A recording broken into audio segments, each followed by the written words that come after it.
with Amon de Buitle.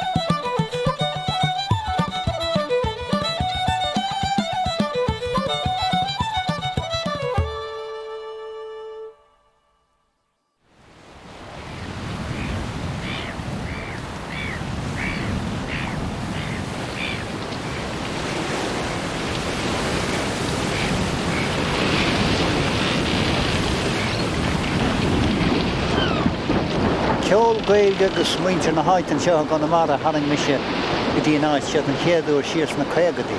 I was attracted to Conamara by the music, song and of course the people, way back in the 50s. Later, I came back in the 60s to film a way of life that was fast disappearing. And I remember being over there in Cuiran Bed, where in the little small fields corn and hay was being grown and cut by hand.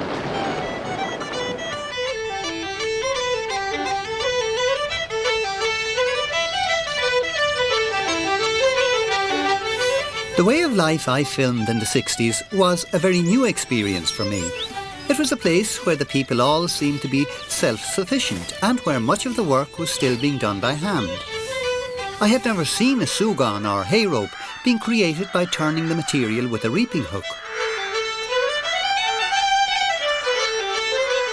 At that time, the great working boats, the Galway hookers, loaded with turf, were making daily runs to Arran, and working curraghs were to be seen in every bay.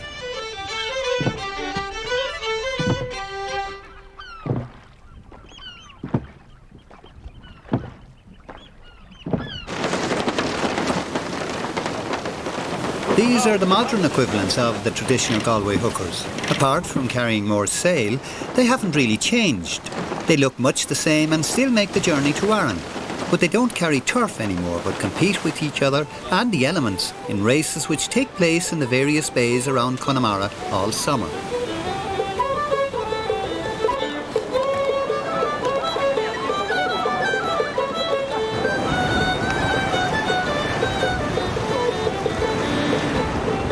Conamara's association with the sea goes back many, many centuries, and the legacy handed down through the years of handling boats is still put to good use.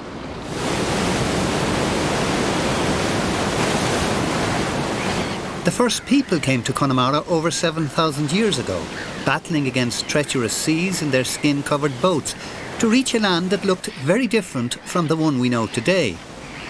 Since that time, the sea has played a major role in the history of Conamara.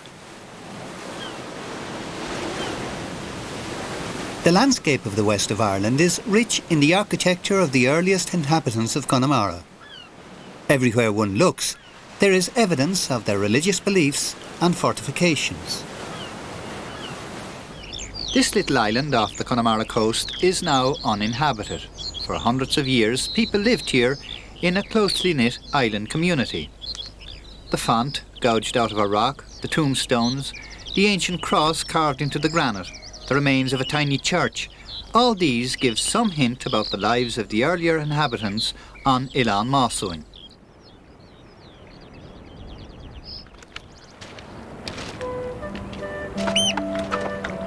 Filming in the West for over 40 years, I'm still constantly amazed at the history one can read in this fascinating landscape.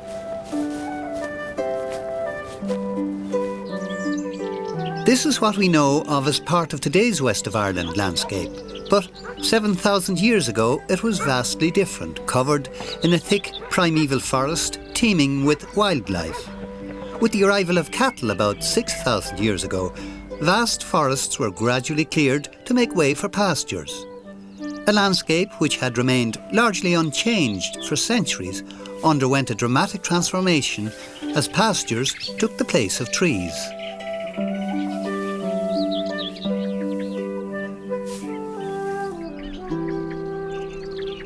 I suppose they could be called rare monuments now, these haycocks. You don't often see them anymore in the Irish landscape. They were studded all over the place when I came here, I suppose it was about 50 years ago. And the landscape, of course, was quite different at that time. There were different kinds of crops in all those little fields. Everybody worked in the fields. And it's changed now, and whatever one might say about old-time or old-style farming, it certainly was kind to wildlife, because the variety of crops, of course, made for a variety in the actual species that we found here. It's different now. It's not as wild, but still worth coming to see.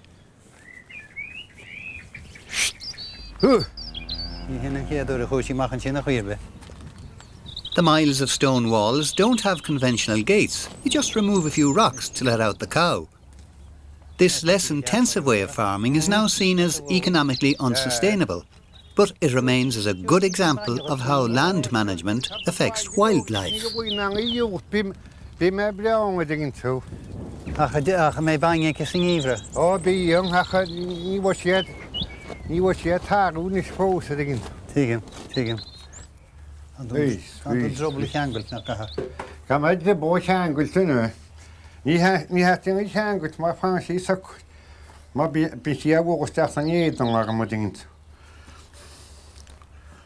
No, tú hén an bain sin an ishe wartí no.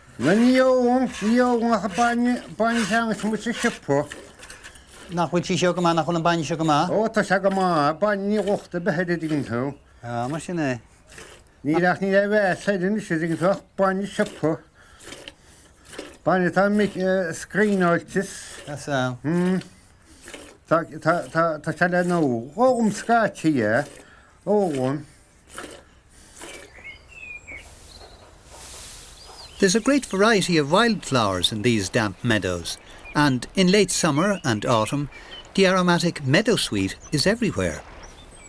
It's a plant which was used as a natural air freshener to mask unpleasant smells in the houses of long ago.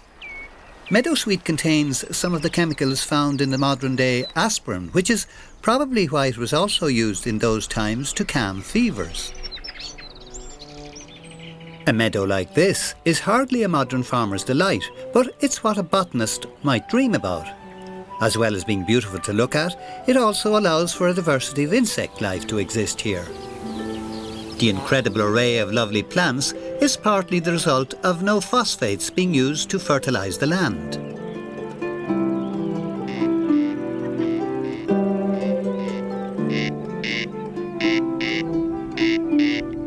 The corncrake was the most distinctive sound of many people's summers, but now it is to be found nesting in only a few areas around the country and on some of our offshore islands. There are many stories and folklore concerning the corncrake, even to people believing that it lay on its back while craking, and also that it hibernated.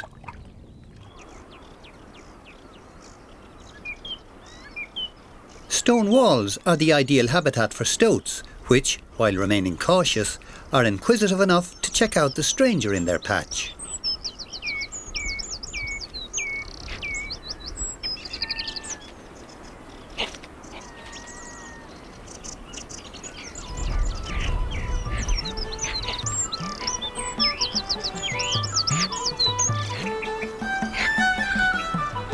Conamara was, until recent times, quite an isolated area, and the roads we see today were not so long ago little more than tracks. Even as recently as the 1940s, goods were transported by sailing boat from Galway to the various villages around the coast.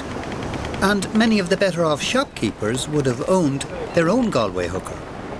For John and Tom Darpa, sailing was a family tradition, and their boat, the American Moor, carried cargo for decades around this part of the Galway coast. Such was the activity of the little harbours around the coast at that time that they created a demand for home industries. A grúch hir a choníonn Josie Hines, is ag Josie a bhíochan gleoteo gúd an builín. Tá anchleachta agus anolalas ag Josie ar gachnaí a bhaineann le bádóireacht, mar a bhí ag a ahir agus ag a hanaithe rive. Men like Josie were carrying on a tradition which had existed for generations, measuring and cutting the calico sails both for the fishing fleet and the cargo boats.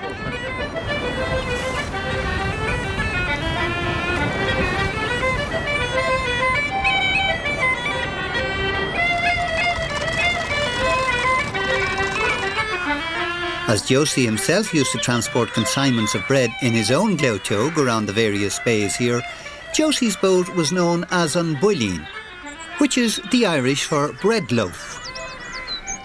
Places like Marmine would have been thriving mini-ports as boats made their way to and from various places carrying a wealth of goods. As far back as the 16th century, the Gaelic chieftains traded with France and Spain in wool, wine and fruit. But the Galway hooker was only one of many boats to be found along the coast, and each one of these boats had its own individual characteristics and its own particular use. The smaller version of the hooker is the gleoteog and is similar to the hooker except in size. It was cheaper to buy and could be sailed into little coves, too shallow for many of the larger boats. The Pucon is similar to the gleoteog but is a completely open boat with a very different rig. This is the gleoteog with its mainsail and foresail. And this is the Pucon with its large dipping lug and a small jib on a running bowsprit.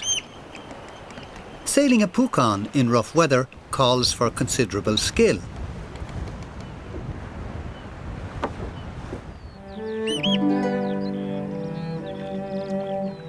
Sea pinks add a wonderful dash of colour to the shore in early summer, and the plant is specially adapted to tolerate a high proportion of salt.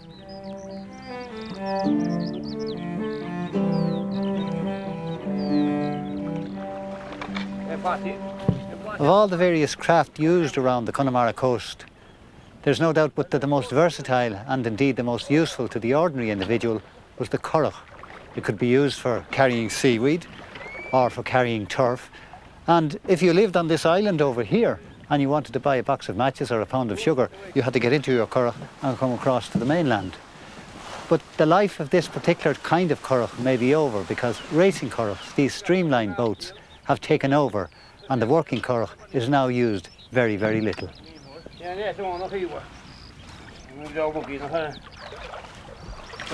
Seaweed, another natural commodity found in abundance along the coast, is still a valuable source of income. It is used locally as a fertiliser for the growing of potatoes. It is also sold to local factories who export it for use in the manufacture of cosmetics.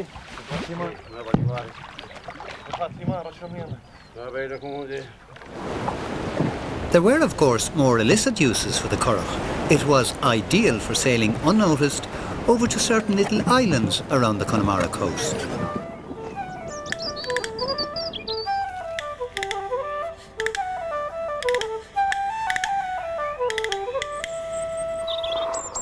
The infamous brew known as poteen was once a thriving, if somewhat illegal, industry in many parts of Conamara.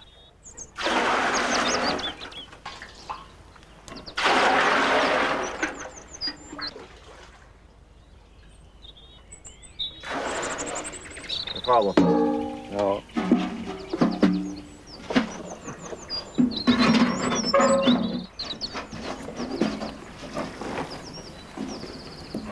Somebody was always left as a watch-out at a spot where all approaches to the island were clearly visible.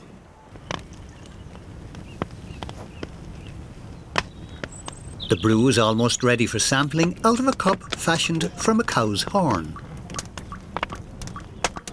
Bringing it. We don't have a horn.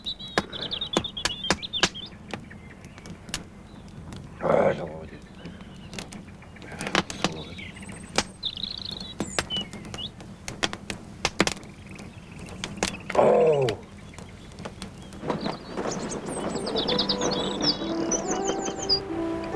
Most people have never seen an otter, but for the locals here, it's not uncommon to see them regularly in broad daylight. The isolated shallow inlets here have been used by otters for centuries.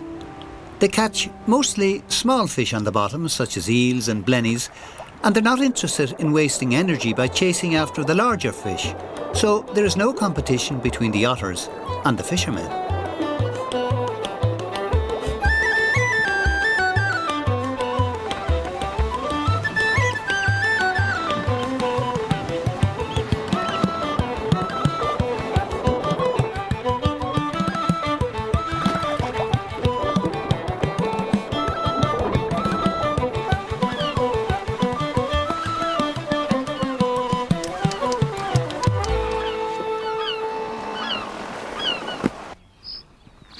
The cutting of turf by hand has been a common sight in Conamara for generations.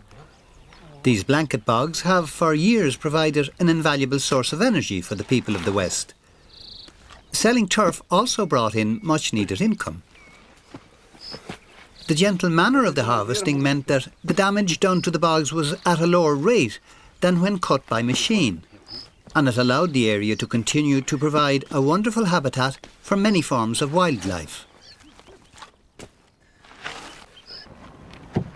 Turf or peat has been used as fuel in Conamara for centuries, and the traditional Galway hookers were used to transport it across the bay to places where it wasn't available, such as the limestone areas of the Aran Islands and County Clare.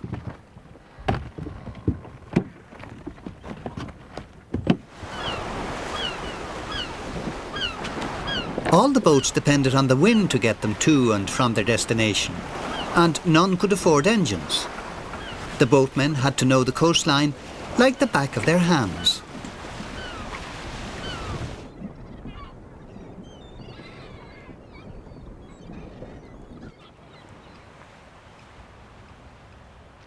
There are all sorts of interesting pieces of history to be read from the landscape here in Thrawan and Conamara. Over there, the Clare coast, where many of the hookers would have brought their turf. Also then there is Inishseer, and there's Inishman, and right over here, Inishmore. Now, the turf, of course, was very important to many individuals here in Conamara, but it was more important really to the people of Aran. Having been loaded from the quays by hand, the boats then sailed to the Aran Islands on the earliest tide.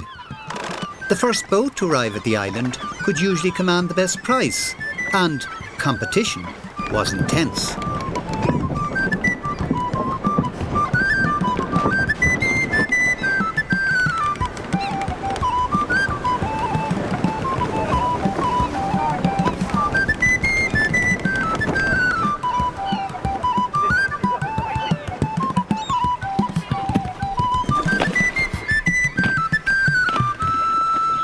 As other fuel supplies were introduced during the 50s, the demand for turf waned. The larger ferries brought supplies of bottled gas, which became known locally as cosy gas, and turf became redundant. This was the beginning of the end for the Galway hookers' turf trade.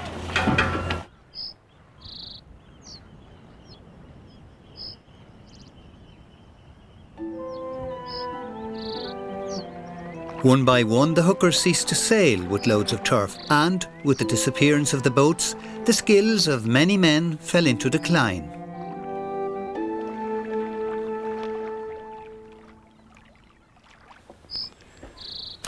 I'm seo Ilan Russa, Garú Rua, Conamara.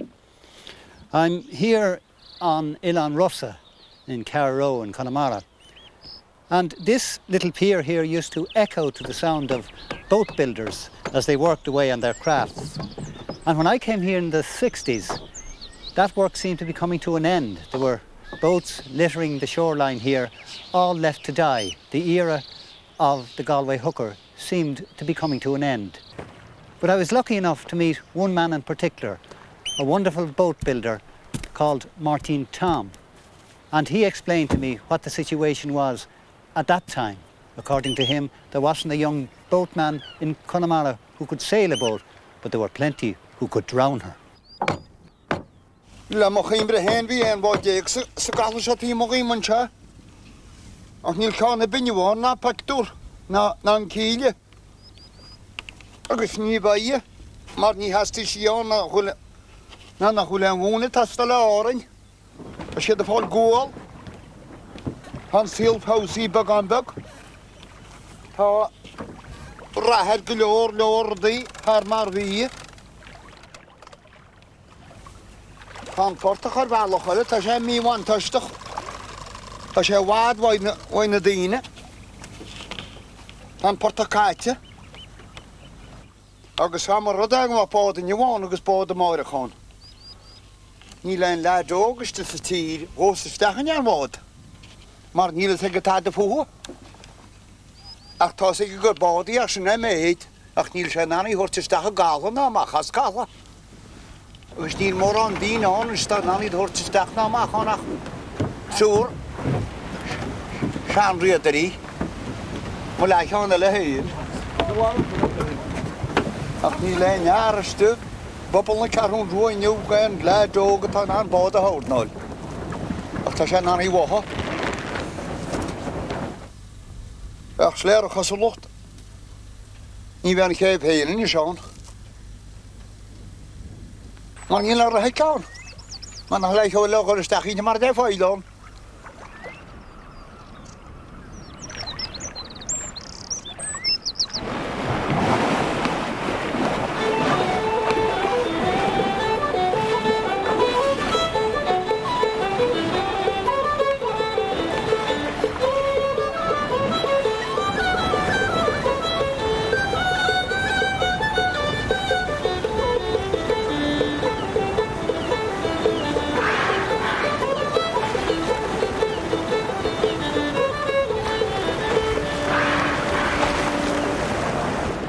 Seo híon chéad bhád móna himimiisteach inte siars na chuigeí agus mu ar meach go háin.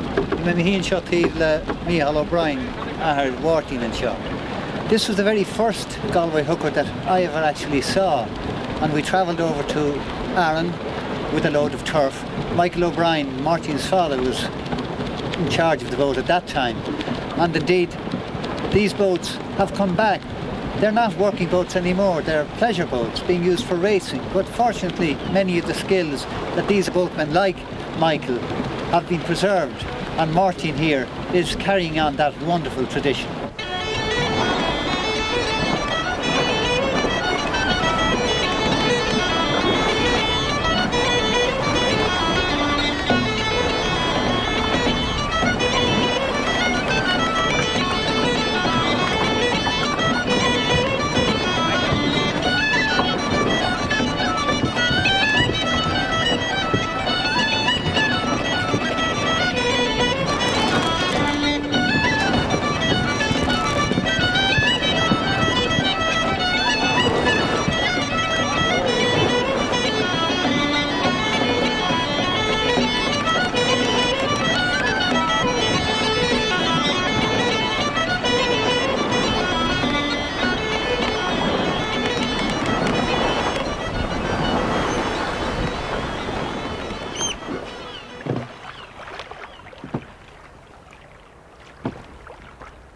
There have been many changes in Conamara since I came here first in the early 60s. More money, more houses, better life for a lot of people. And the Irish language still remains.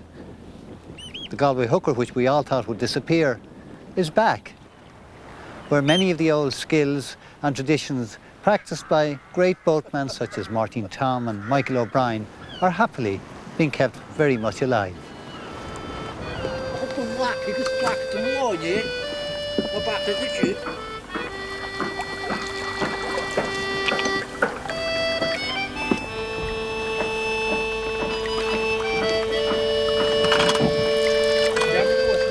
For over 7,000 years, Conamara has endured changes. And whatever romantic view one may have of life in the area in those bygone days, for most people it was unbearably hard. Some would say that much of what we had has now been lost and is gone forever. And this indeed may be true.